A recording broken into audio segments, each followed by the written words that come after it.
Honorable Kiler Moubambe, bonjour.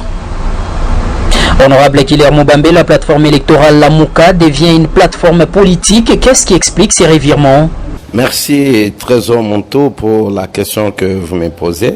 Comme vous le savez, nous le savons tous que la plateforme Lamouka a existé. C'était pour des raisons d'ordre électif au départ, puisqu'on s'était dit notre hiérarchie au niveau de l'ensemble, y compris un peu des autres leaders, des autres regroupements politiques dont nous étions tous entendus et nous avions constaté que pour mener la bataille avec la majorité qui est en place, il n'était pas question d'aller par des chemins, par des voies dispersées. Aller par des voies dispersées, cela était synonyme de défaite. C'est au vu des élections précédentes de 2006, de 2011, qu'on a eu à tirer des leçons. Et c'est à l'issue de toutes ces données que le président Moïse, avec ses collaborateurs, ont eu à trouver la version Lamouka, y compris Félix aussi, pour dire que nous devrions converger, nous devrions placer une candidature unique. Et avec cette candidature unique, c'était possible de battre la machine FFCC. Et vous avez vu, à l'issue de la réunion de Genève, où on avait crié Lamouka, il y a eu Fayoulou qui est sorti. Juste après, le président Félix a eu à désister de Lamouka. Ils ont créé Cap pour le changement. Donc on s'est retrouvé avec plus ou moins 3 grandes tendances. La tendance FCC, la tendance Lamouka et la tendance de Félix. Et vous avez vu comment est-ce que les élections étaient serrées. C'est-à-dire, plus on a beaucoup de candidats, plus on a toutes les chances, l'opposition a beaucoup de chances de perdre. Moins on a beaucoup de candidats du côté opposition, plus on a beaucoup de chances de gagner.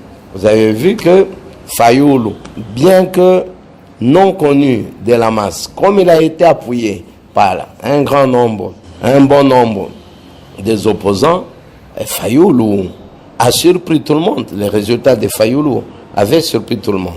Maintenant, nous quittons ce cap-là, ce cap électif qui concerne les élections, ce cap électoral. Les choses ont évolué maintenant. Nous sommes dit, nous ne devons plus raisonner de la Lamouka en tant que plateforme électorale. Il fallait assigner à la Lamouka d'autres objectifs. Est-ce qu'on peut parler à ces jours d'un divorce consommé entre M. Moïse Katumbi et M. Kyungu Akumwanza, qui se reconnaît dans les régimes actuels avec Félix Tshisekedi, à qui il dit toujours qu'il n'est pas opposant? On ne donne pas tort à Baba Kyungu, qui est notre doyen, à qui nous devons beaucoup de respect. Quand Baba Kyungu dit non, la mission qui était allouée à la Lamouka n'existait plus, parce que c'était une mission qui concernait des élections. Donc il fallait recadrer maintenant la mission, raison pour laquelle il y a eu cette réunion au niveau de Bruxelles. À l'issue de cette réunion, on vient de recadrer les missions allouées à la Lamouka. La Lamouka devient maintenant une plateforme politique. Ce n'est plus une plateforme électorale. Électorale, c'est-à-dire c'était lié aux élections. Et comme on avait des élections au niveau de Butembo, de Beni et de Yumbi, lesquelles circonscriptions n'avaient pas participé au calendrier initial prévu par la CENI, et ils ont eu assisté à participer aux élections, disons, au mois de mars, raison pour laquelle la Lamouka continue à fonctionner du fait qu'il y avait eu cet aspect électoral. Maintenant que nous n'avons plus d'autres circonscriptions, on doit encore organiser les élections. Il y a eu maintenant ce recadrage. Ce recadrage, c'est-à-dire... À quels sont les axes prioritaires du combat qui compte mener la Lamouka en tant qu'une plateforme politique en RDC? Donc avec la Lamouka qui devient une plateforme politique, ça va commencer à nous permettre de voir comment est-ce que nous allons maintenant gérer le fonctionnement de nos regroupements politiques qui sont dans la Lamouka. Parce que sinon, s'il n'y a pas cet aspect politique dans la mission allouée à la Lamouka, ça serait de la cacophonie, raison pour laquelle il y a eu plusieurs avis. Heureusement que la réunion de Bruxelles vient de recadrer les tirs et je crois que tout le monde devra maintenant devra maintenant émettre sur une même longueur d'onde. Quel est l'avenir de la Mouka dans l'espace Katanga à Sankyungu à Kumwanza? Il n'y a pas à dire que non, on a eu à saboter tel, voilà tel, il y a un conflit entre Moïse et tel. Non, il y a eu recadrage. Recadrage, c'est-à-dire ce sont des lignes de conduite maintenant qu'on vient de donner, que ce soit au regroupement politique de l'ensemble, que ce soit au regroupement politique de MLC alliés, regroupement politique de la dynamique de l'opposition, etc., etc. Donc, on vient de donner un recadrage. Le recadrage devra servir de tous les regroupements politiques, voir comment est-ce que nous allons fonctionner.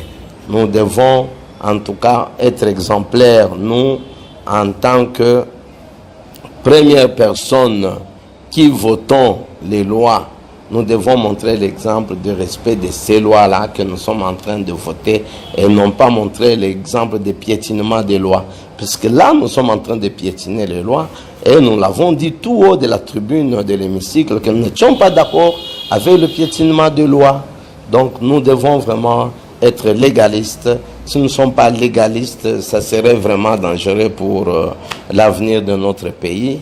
Et là, du haut de la tribune, nous avions eu à dénoncer cela pour dire que non, voilà, nous comprenons pourquoi est-ce que les militaires ne sont pas bien payés, les policiers ne sont pas bien payés, les fonctionnaires de l'État ne sont pas bien payés. C'est parce que les lois ne sont pas respectées et nous qui devrions faire le suivi, le contrôle de celles qui doivent appliquer les lois, si nous-mêmes ne sommes pas respectueux de ces lois, voilà la conséquence qui se vit dans notre pays.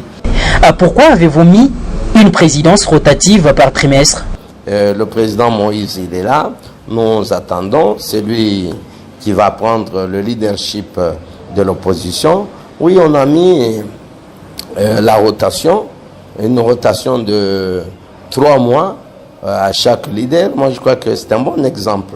Parce que nous ne devons pas appliquer la politique de je suis, j'y reste. Non, je crois que c'est une politique révolue. On doit donner un peu la chance à chacun de nous, à chaque leader, de voir comment est-ce qu'on peut diriger, que chacun des leaders essaie un peu de diriger et que chacun des leaders puisse savoir, connaître, sentir un peu le poids des directions. Gérer le parti politique, surtout de l'opposition, en cette période, c'est pas facile, je vous l'ai dit, c'est pas facile. Qu'on voit, et ce sont des leaders qui réfléchissent, ils nous ont donné cette ligne de conduite. Je crois que c'est mieux que nous puissions d'abord observer les lignes de conduite qu'ils ont eu à nous donner à l'issue de leur réunion de Bruxelles. Je souhaite un message à la population de l'Ikassi. Bonne chance à notre pays pour que nous puissions espérer cette émergence tant proclamée. Mais ça ne sera pas facile, mais ce n'est pas impossible. Je dis bien, ça ne sera pas facile et non plus impossible, mais c'est possible quand même d'espérer le changement dans notre pays. C'est possible, mais il faut l'intéressement de tout le monde, l'implication de tout le monde. Le peuple doit faire le suivi. Faire le suivi de ce que nous faisons comme travail, faire le suivi de tout ce qui se passe comme discussion à l'hémicycle. Et si le peuple devient distrait, c'est ce qui cause aussi, c'est ça, ce qui constitue notre tort en tant que population. Honorable Killer Mubambe, merci. Merci beaucoup.